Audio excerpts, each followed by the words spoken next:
Greetings. Checking in with chapters 3 to 10 of Orley Farm, a 1862 novel by Anthony Trollope. In these sections, we've gotten introduced to the Masons and their issues. Joseph Mason the senior marrying a young wife, ending up leaving Orley Farm to the young wife's the son that he has from the thing wife, thus alienating the rest of his family, especially Joseph Mason, Sir Joseph Mason, a now country gentleman who was sort of looking down upon his more commercial father because he's from the trades, and how when he came to Lucius Mason, the young son, when he comes to term, decides he gets a little bit of learning in his head and decides he's going to do kind of chemical farming, scientific farming, and thus kicks off a lawyer, Doc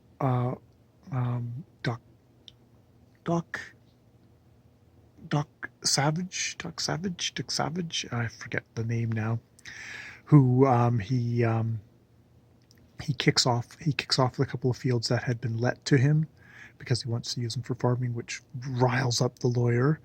In the next sections, we find out that lawyer has indeed gone digging for damaging information about the dispute over the farm itself, that the old man had left a codicil saying that the farm was going to go to the young son of a thing, and it's just like there's something not quite right maybe about all this, and he says I've got her in the side now. He declares to his wife, who, because she is friends with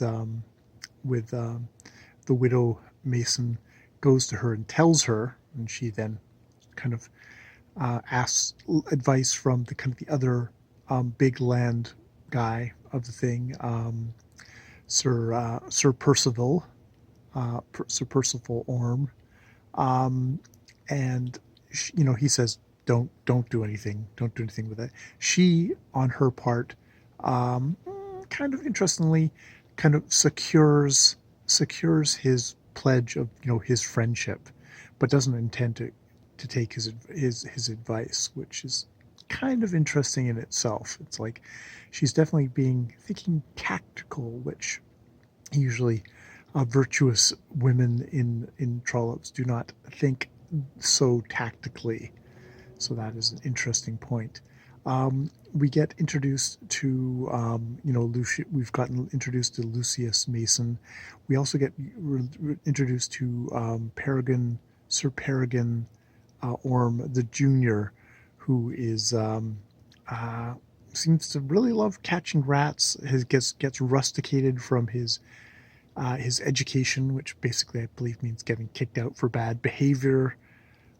Gets sent off for more stuff, but he is looks like he's another one of these high-spirited young gentlemen, which means in the Trollope language of this is, you're rich, so all your bad behavior is taken. Indeed, he roughs up some guy for over a rat fight or something like that. I can't even remember what the fuck it was, but it's just like, oh god, this is another one of these freaking useless young gentlemen who we just want to punch in the face, or at least I do as a modern reader. I don't know how people felt back at the time, but I don't know if this is looked upon with a bit more charity back in the day, but he is a friend of Lucius, who, I mean, he makes Lucius look a little bit better, because at least Lucius is trying to do something, even though it probably, as they say, Lucius would have been probably done better if he'd given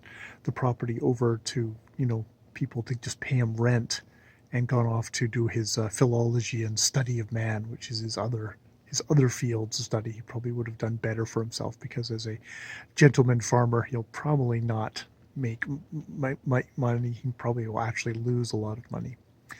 Um, so in these sections, we do follow the lawyer, who we get a shit ton of the lawyer stopping at an inn and going to the commercial room, and you would not believe exactly how much time we spend with him intruding on the commercial room, getting shown iron furniture by one of the salesmen. That is a whole thing where the iron salesman guy.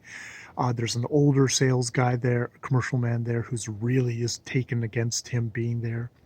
Once he has his adventure up at Joseph Mason, the elder, the son of from the first marriage. Once he has his venture up there, he comes back and there's a whole thing about wine, and that, like, you have to actually, pay for the wine. Everyone has to pay for the wine. That's the rule of the room. And if you were actually a commercial man, you should have known that. And he refuses to leave. He's very much a lawyer and very contentious. And they just all, it's like, the landlord's like, how about all you gentlemen go upstairs and we'll just leave him here. Leave him to sit alone in this room, which is what he does. Which you can't think is going to give him a great reputation in this area.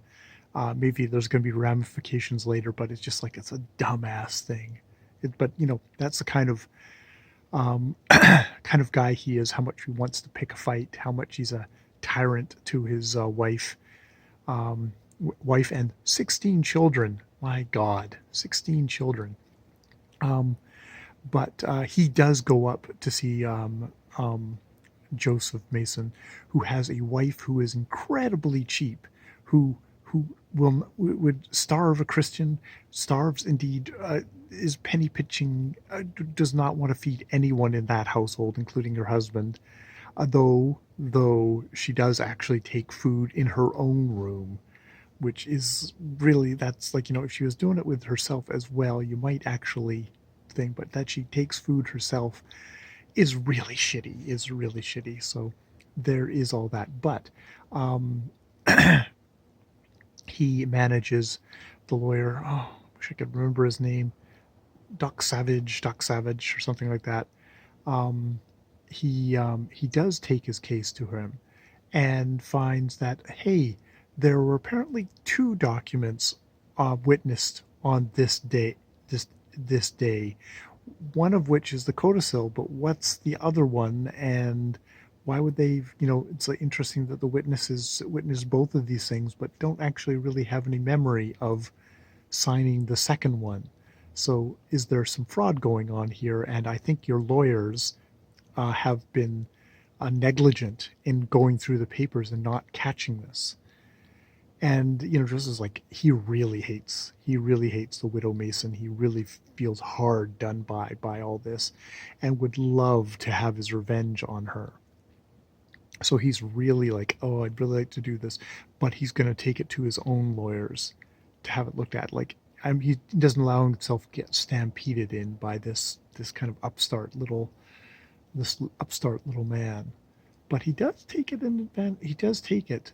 And he does say, like, okay, I will check out with my lawyers, and probably you will get reimbursed for the time the time and expense you've taken for going up here, at the very least, if not more.